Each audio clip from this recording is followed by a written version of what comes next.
Pomprit na kanadski način sastojci za 2 porcije, 4 veća krompira 50 ml ulja, ali još bolje je ako vam je ostalo masnoće od pečenja mesa 1 kašika brašna 1 juneća kocka za supu ili 600 ml juneće supe 1 kašičica senfa komadići sira, obično se kupuje posebno pakovan sir koji je baš namenjen za ovu vrstu jela, ali kako mi taj sir nemamo može da posluži bilo koji lako topljivi, najčešće se koristi mozzarella, gouda i cheddar, napravite svoju kombinaciju.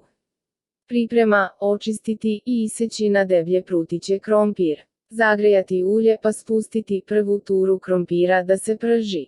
Za to vreme u drugoj posudi zagrejati ulje ili masnoću od pečenja pa dodati brašno i mešati dok se melao ne uprži. U 600 ml vrele vode razmutiti kocku za supu ili ocediti juneće supe. Kada se brašno upržilo naliti supu i mešati.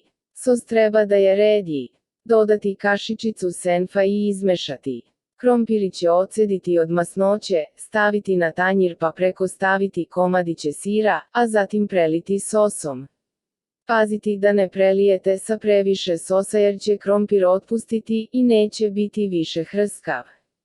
Sos pre prelivanja probate, da li je dovoljno slan. Preliti preko vrelih krompirića vreo sos i sačekati da se sir otopi.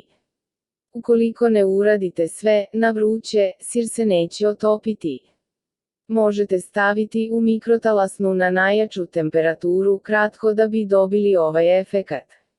Prijatno! Za najnovije recepte kliknite subscribe, like i zvons, svaki dan najnoviji recepti, zato nas zapratite.